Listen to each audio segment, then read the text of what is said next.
Good morning, good afternoon, good evening, good night, good day.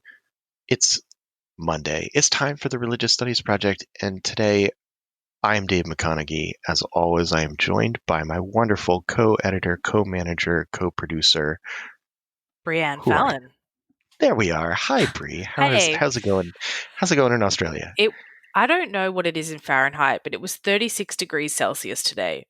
And That sounds hot. That's really hot. it's really hot and it's a little bit oppressive. And, it's just, you can't escape it, but it's okay. I'm in the aircon, ready to record, and looking like we have one from you this week. We You do. you interviewed Katherine My Stewart name is David on Who Are the McConeghy, and Power today Worshippers. I'm joined by So take it Katherine away. Stewart, a journalist who has written for the New York Times, the New Republic, Washington Post, and many other sources.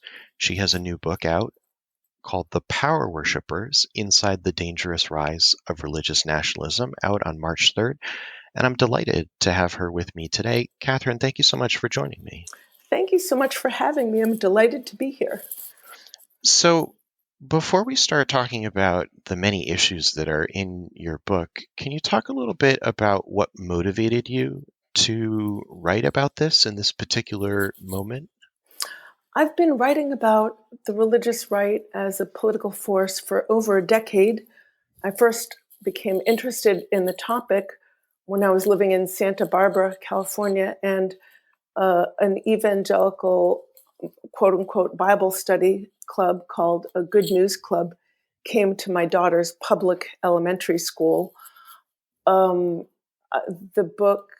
club claimed to be teaching Bible study from a non-denominational standpoint, but it turned out they were inculcating children on public school property into a deeply fundamentalist form of the evangelical Christian faith. And kids, they were targeting kids who were as young as 5 and 6 years old. We're talking elementary age children.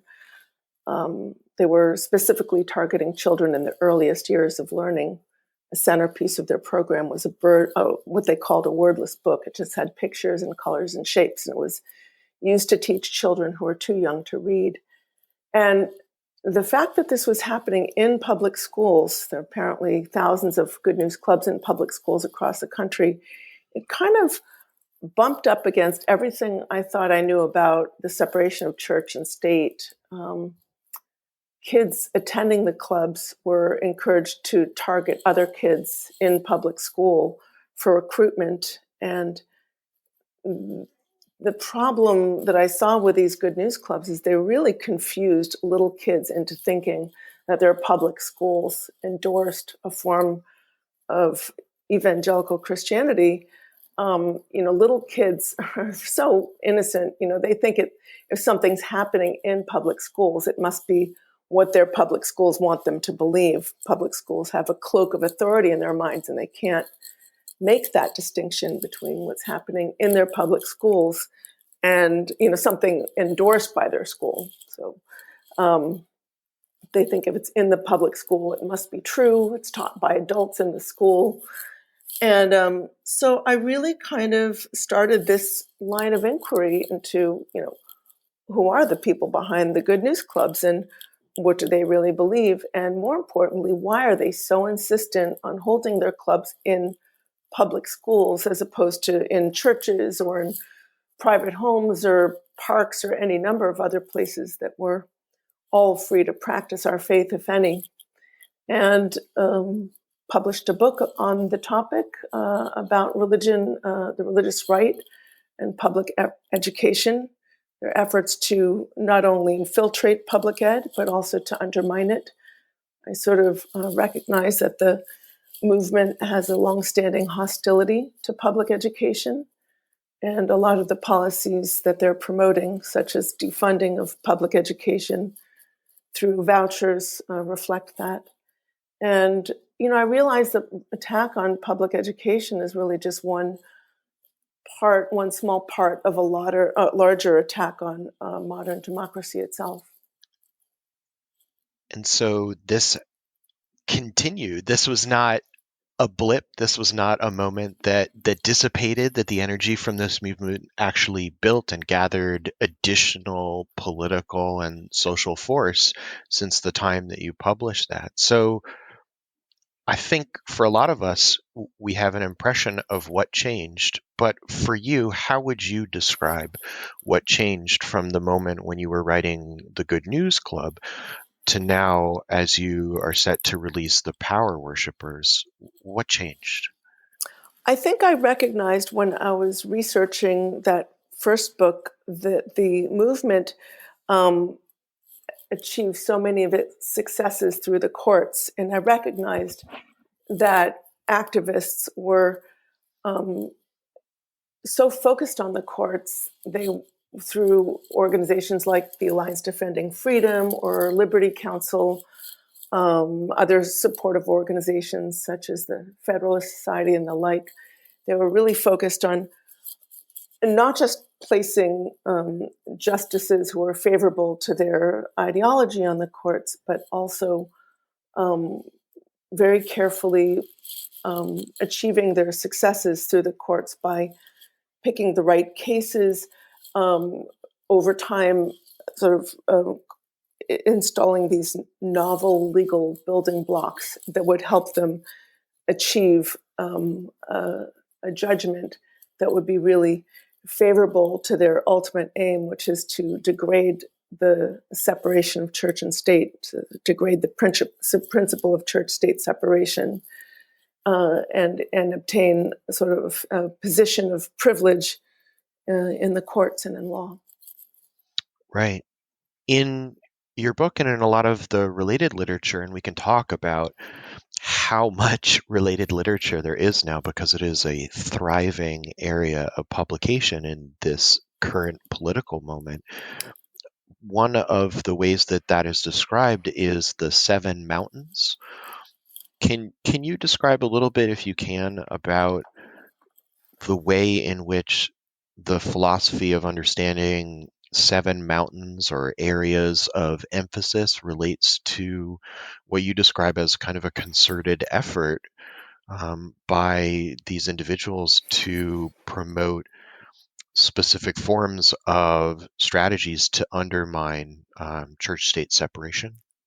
Yeah, this is such an interesting area. As many of your listeners probably know, in his 2008 book, which is titled Dominion, How Kingdom Action Can Change the World, C. Peter Wagner explains that God has commanded true Christians to gain control of the seven mountains or seven molders of culture and influence, or the seven areas of civilization, including government, business, education, the media, arts and entertainment, family, and religion. He said that apostles, he calls them apostles, have a responsibility for taking dominion over whatever molders of culture or subdivision God has placed them in, which he cast as taking dominion back from Satan. And although Wagner is not a household name outside of Christian national circles, his work is broadly influential within it. And I first became exposed to the philosophy of C. Peter Wagner when we moved to New York City and sent our children to a public school there. And a sort of Seven Mountains influenced church was operating rent-free, I might add, 4 times a week out of our public school. And they would openly discuss the 7 mountains of culture. And we had to, I attended the church multiple times, of course, because it was literally across the street from my house, and my kids were both attending that school. They actually instructed congregants to pray over the pictures and names of our children. You know, the public school asked us to, make the school a welcoming place for all kids. We would, give our kids pictures to the, school and write their names so that the kids would walk in and see their picture and sort of have a sense of school community. And yet 4 days a week, the school is being turned over rent-free to a Seven Mountains church that's instructing its congregants to pray over their pictures and their names, and then pray that Christians will, like themselves, will soon overtake the seven mountains of culture. I found it astonishing at that time that here I was mandated by law to send my children to a local public school where their names and images will be bound up in the practices and services of religion that believes that my children, my family, were all bound for hell. That just was kind of astonishing to me. But I discovered the influence of the Seven Mountains broadly throughout the movement as I was researching my book, The Power Worshippers, which is really about a range of initiatives by the religious right to take over our government, legal system, and many areas of influence, and to undermine modern democracy. Now, I use the term broadly. Look, I use many terms when I describe the movement. I use terms like Christian right, religious right, dominionism at times where appropriate. But I often prefer the term religious nationalism when referring to the whole.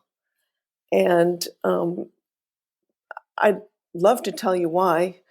Please. I think when we think of the religious right, we're often thinking of a cultural movement or a social movement that works from the bottom up, expressing the anxieties and reactions of a particular group in American society to changing social realities.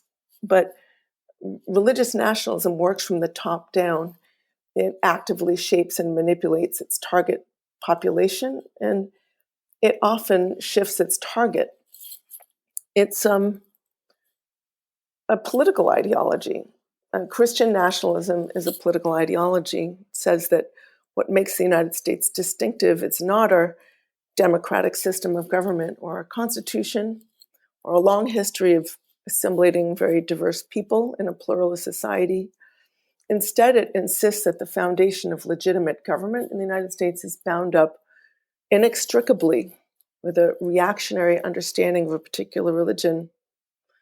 It basically says, in essence, that the U.S. is founded on the Bible and can only succeed if it remains true to this alleged foundation.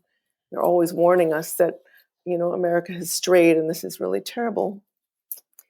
And Christian nationalism is also a device for mobilizing and often manipulating large segments of the population and for concentrating power into the hands of this new elite. So when Vladimir Putin in Russia or Viktor Orban in Hungary or Erdogan in Turkey bind themselves closely to religious conservatives in their countries to consolidate an authoritarian form of power, we understand this is a form of religious nationalism. And we're seeing this today with Trump's alliances with our own religious ultra-conservatives. Right. I think that this is a point that's made especially well using sociological data by Andrew Whitehead and Samuel Perry in their new book. Their book is terrific. Taking America Back for God. And one of the things that really struck me about the way that they're doing the analysis is that they can show, using their social science methods, that if we confine our view to evangelicals, or if we say simply conservative Christians, that part of the problem with that is that we are missing so many of the players that are participating in this. Have you found similar things as you've looked and in your field work in churches across the U.S.? Absolutely.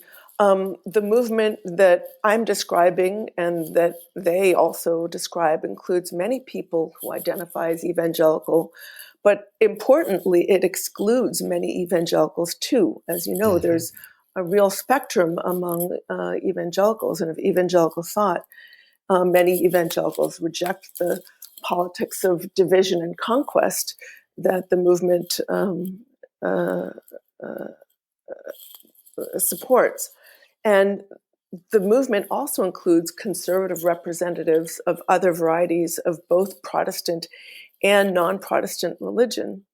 And, an obvious point, but I think one that we need to repeat, is that Christian nationalism is not representative of American Christianity or evangelicalism as a whole.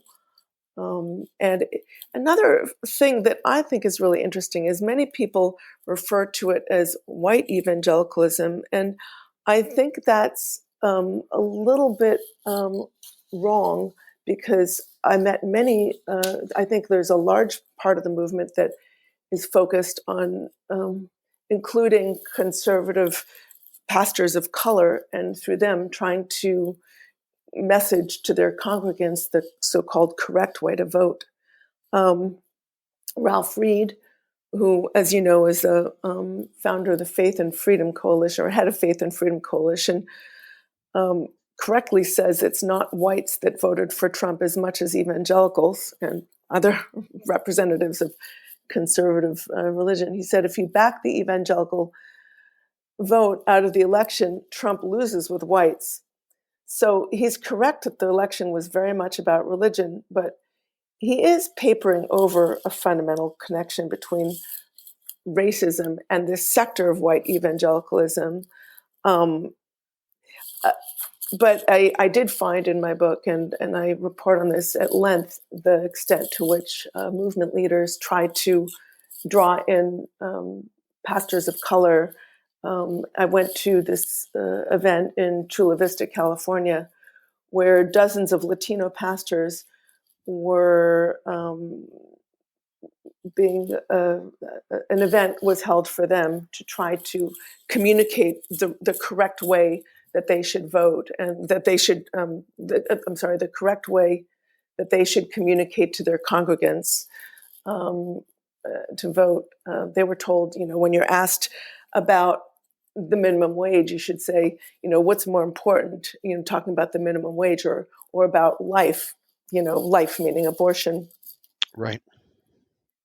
This is something that I've heard a lot in the literature, which is that the political allegiance, which for a long time we might have characterized as white evangelical plus conservative Catholic, right, as the major coalition, it is now recognizing that demographically there is fewer and fewer opportunities to take advantage of that politically because of the declining birth rates and numbers of white evangelicals, and along with declining numbers of Catholics, and that a new coalition of more diverse but conservatively social actors is going to be called for. And so I think that's one of the concessions that we're really seeing, that a movement that is undoubtedly the modern Christian right movement absolutely traces its origin to segregation,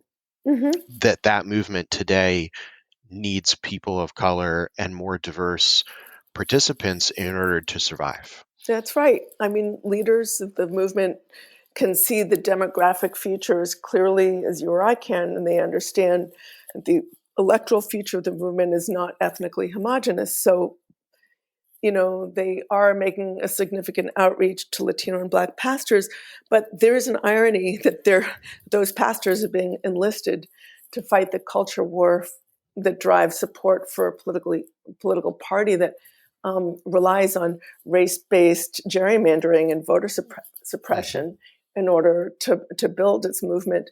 It's also, interestingly, a shifting between the lines of insider and outsider, pure and impure.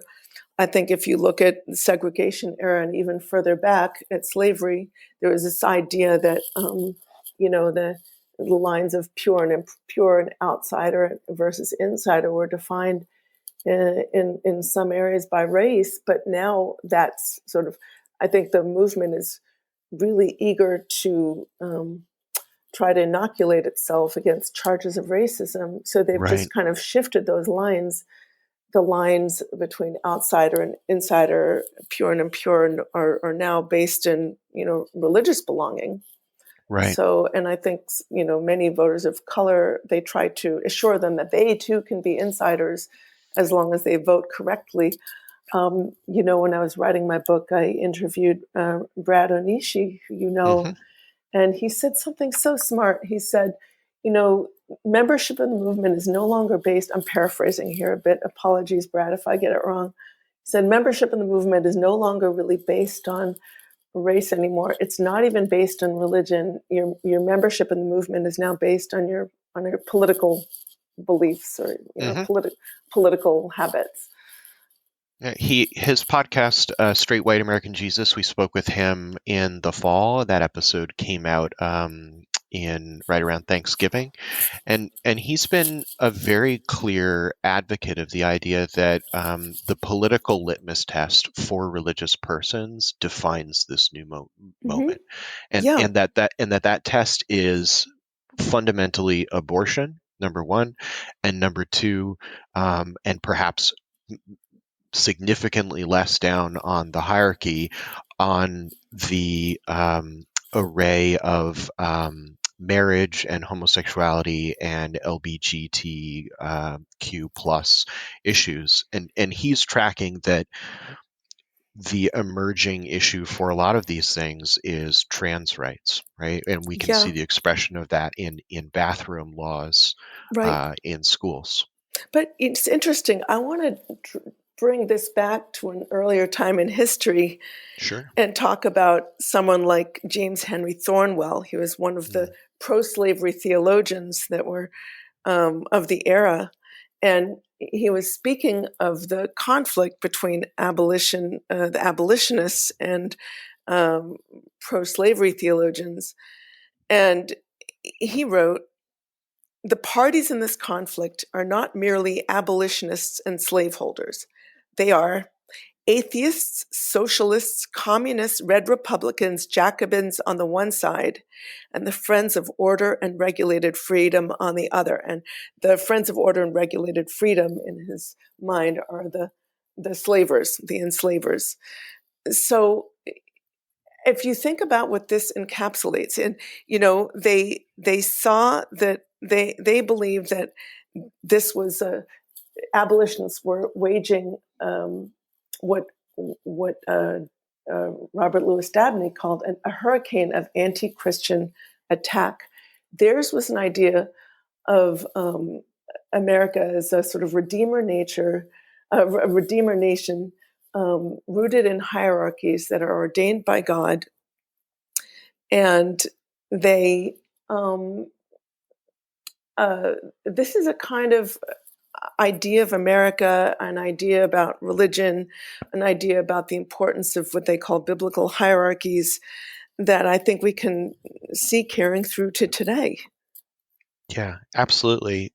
What's striking about this for me right now, and I have to tell you this because it's literally the lesson plan for tomorrow in the class that I'm teaching right now, is that we're working with a textbook by Bruce Feiler called America's Prophet: How the Story of Moses Changed America.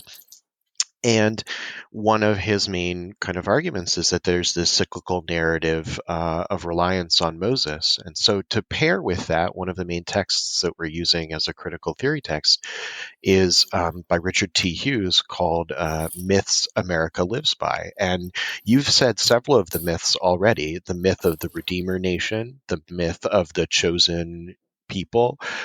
These are the landmark ideas, these myths. They're the myths that give us the American creed, that build up American exceptionalism. And I think what your book is pointing to, and what our conversation is suggesting, is that those myths cycle in and out. They transform over time, but they still have such a tremendous power to motivate the way that we think about what America should be, who counts as American, and what we all think this country that we're living in is about.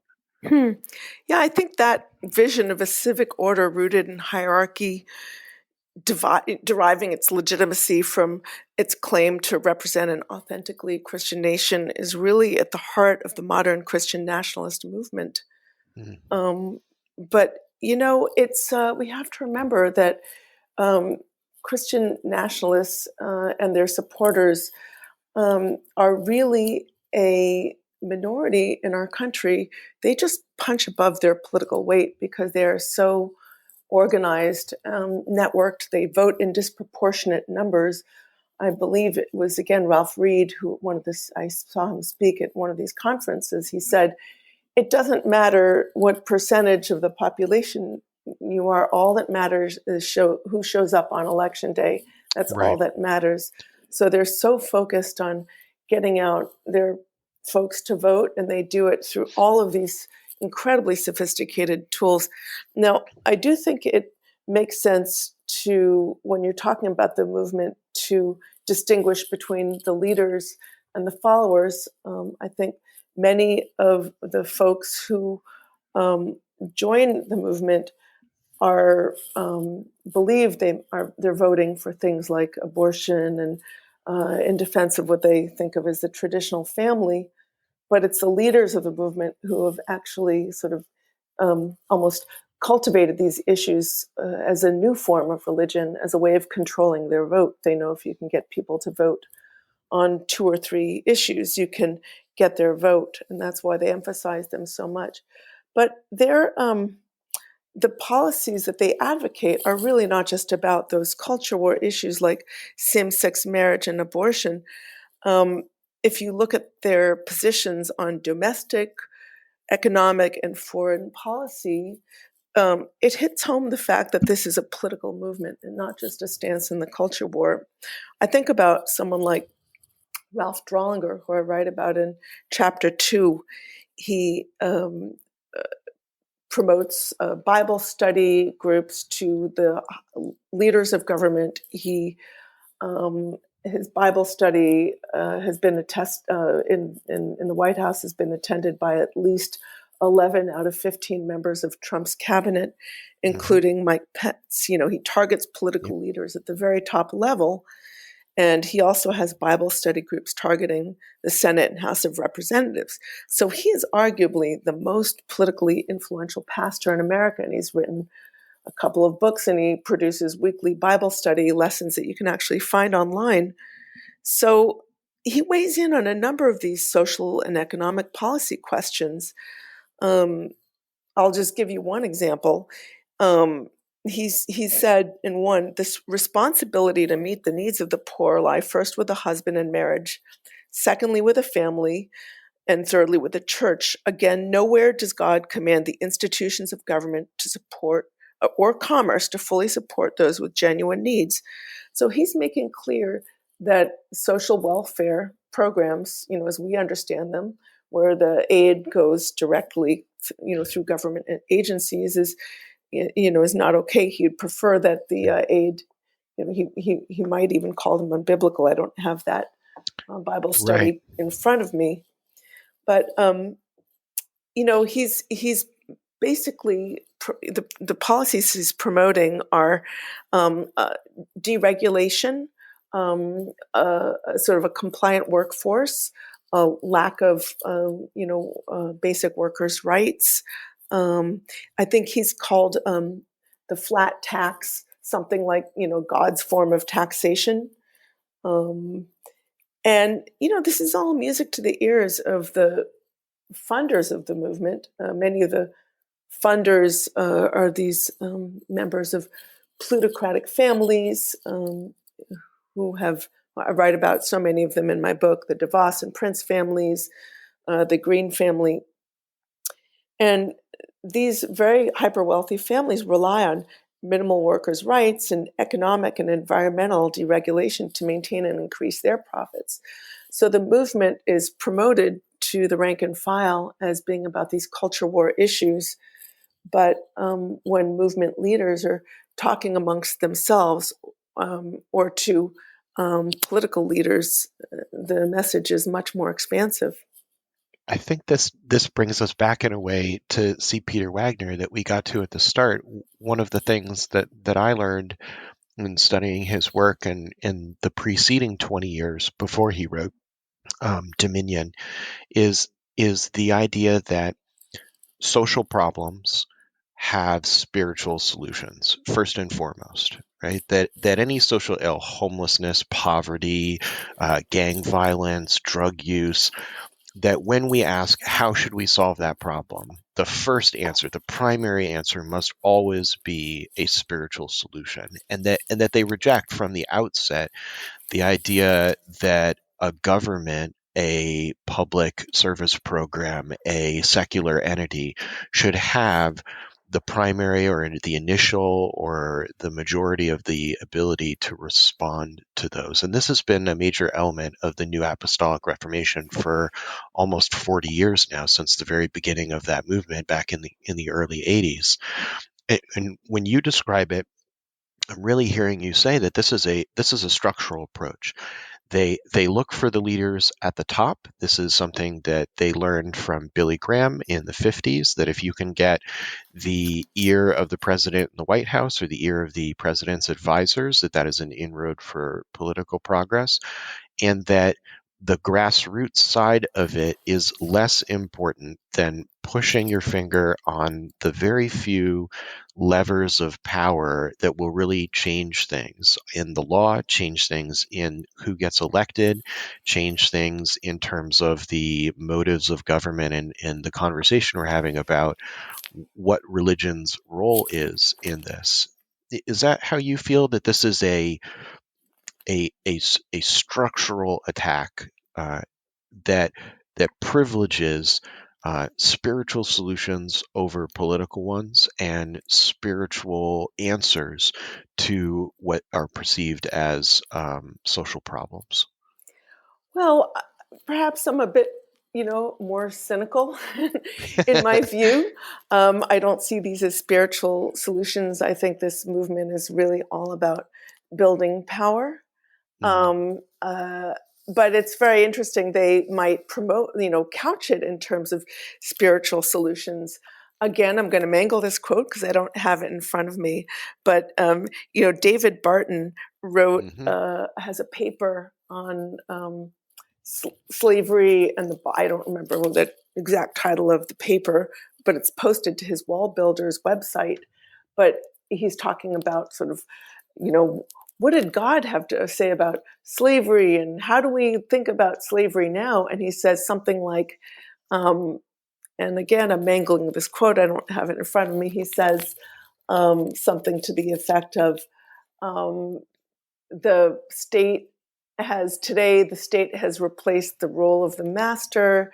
Um, the fact that people are relying on welfare, this is the gist of what he said, the people relying on welfare is tantamount to slavery. And then he said, the only solution to slavery is the liberty of the gospel.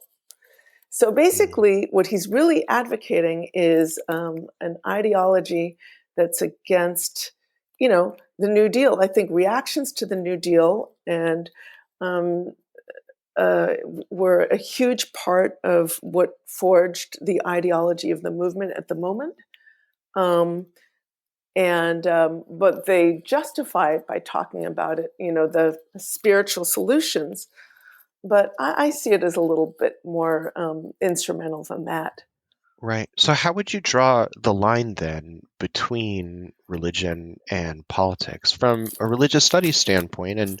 And you're a journalist, and I would consider myself on the academic side of things, however precariously at the moment. Mm-hmm. Um, uh, One of the real challenges there is how would I choose one box versus the other box? So when you say that it's about power, I see power available in both of those boxes. So why for you is the political ideology the right box for it, as opposed to religious creed, let's say? Well, I think there's a very big difference between coming at political issues from a certain religious perspective or bringing a certain religious sensibility to political activism and trying to organize the political order around a certain particular understanding of Christian ideology. And that's what Christian nationalists are trying to do. They're not offering a Christian perspective on the healthcare issues. They're trying to base all policy and all government on their reading of the Bible. Hmm The movement does not appear to have much respect for the two-party system or even representative democracy itself. But if that comes from their religious perspective, why do we then assume that or argue that it's a political ideology instead? What I wonder is the move that you're making in discourse pushing them out of what they might claim is a religious perspective and pushing it into the political box. It's not necessarily that I don't agree with that move. The question is where's the line for it? Yeah, that's a really interesting question, and it reminds me of what's happening in our politics today. When you look at a leader like Trump and you ask yourself, why do Christian nationalists go for somebody like Trump? I don't think it's just a purely transactional approach. I mean, yes, he's giving them everything that they want, not just in the courts, but also if you look at a lot of the folks that have been put in his cabinet, a lot of them have as their primary qualification the fact that they adhere to a very particular extreme ideology. And frankly, they wouldn't be anywhere near the halls of power if they didn't adhere to that ideology, and also that they didn't express their loyalty to Trump. He purges people as soon as they step out of line.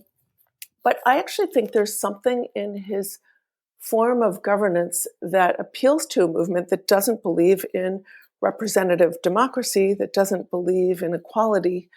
They compare him to Cyrus. Paula White talks about, it is God that raises up a king. Other leaders like Ralph Drollinger talk about the importance of kings and kinging. I think David Barton has said of Trump, this is God's guy. And it really, I think, tips the hand of the movement. It shows that they are really about concentrating power in the hands of a new elite. Right. And I'm thinking of the especially provocative Netflix adaptation of Jess Charlotte's The Family, right? On precisely that notion of king making. I still want to press you just a little bit more here as we get to the end of our time together about the ways in which, if we are seeing Cyrus as the model for political leadership that is an intersection with religious leadership, why, from your perspective, we would place that on the political side rather than the religious side. He was a monarch. He is a figure from the Bible. They are reading about him in a Bible study.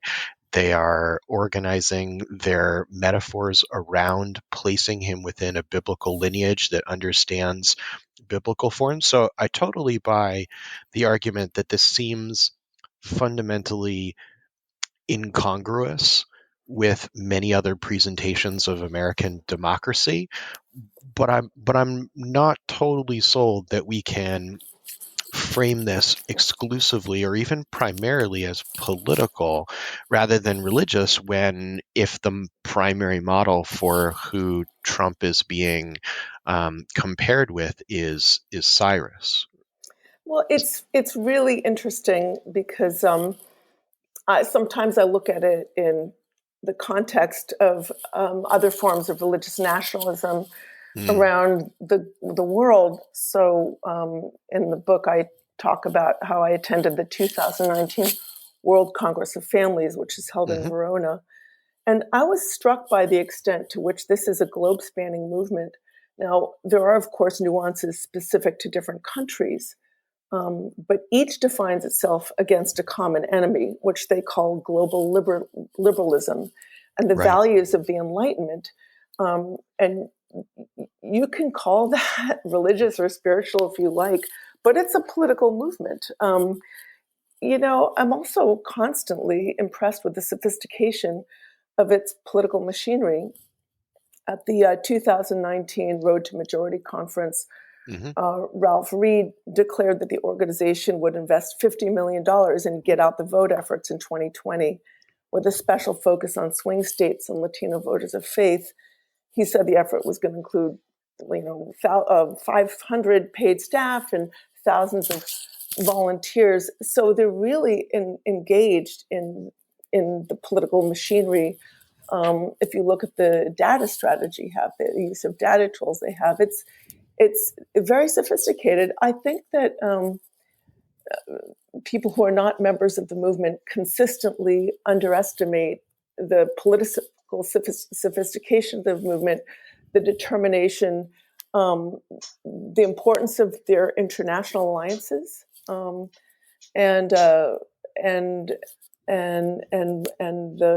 all of the factors that make them a formidable threat to our democracy today. Absolutely. Well, I'm so thankful for your time today. And I really do encourage folks who are interested in what we've been talking about and taking a deep dive into the many different ways that you describe what you label religious nationalism, how this appears in the U.S. right now, from education to government to businesses. It really is a very expansive look at the many different areas of this, and I'm so thankful for your time with us today. I'm so grateful to have the opportunity to chat with you. Thank you so much. Thank you so much for that, Dave. I found that really, really interesting. It's so interesting to hear from Katherine, who is coming more from that journalistic side. And what's interesting to me is she really sort of almost raises an alarm there. And the fact that it's Super Tuesday tomorrow, I think, is obviously quite relevant. So how are you feeling about that, considering where you guys actually are right now? Yeah, the U.S. is about to vote on the Democratic primary. The Republican primary has pretty much been secured by Donald Trump. There was a primary challenger, and I think he got 1%. Oh, surprise, surprise. Bill Weld, I think. So the way that the U.S. does this is that there's a kind of massive group of 16 states that all vote tomorrow in the Democratic primary, and it's been a really challenging race. One of the things that we've seen that's really interesting is that the political candidates on the left who have serious religious bona fides, and so these are people that mention religion a lot, that for whom religion is an important area of their life and an important moral compass for them. And this includes Pete Buttigieg. This includes, before he dropped out, Cory Booker, includes Elizabeth Warren, includes, in fact, from the previous campaign, Hillary Clinton.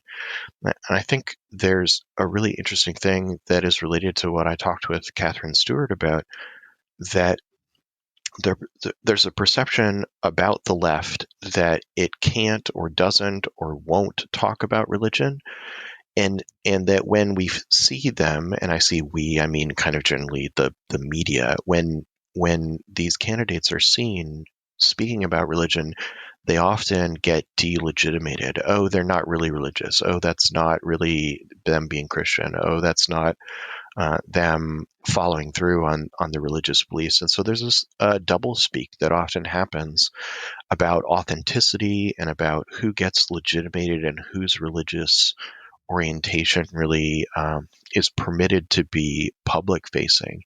And one of the things that's really changed in this particular Democratic primary, thanks to the really large field that we had, is that religion got to play a much larger role for the Democrats than it was able to play in some previous moments. Even for Barack Obama, who talked about religion considerably and gave some really important speeches talking about his views on the separation of church and state, that those issues remain, when they're not liminal, when they're not just below the surface, and they bubble up, everyone kind of stands up and takes notice of them. And so we've been seeing a lot of articles talking about how that works, because in the U.S., the right side of the political spectrum, the Republican Party, is so unanimously aligned with evangelicals and conservative Christians in the U.S. And so there's just, at this particular political moment, a very clear divide between those two sides. And I know that for Europeans and Australians that may be really hard to understand. And in fact, as an Americanist who works in the modern period and works on politics and religion, it's just really hard.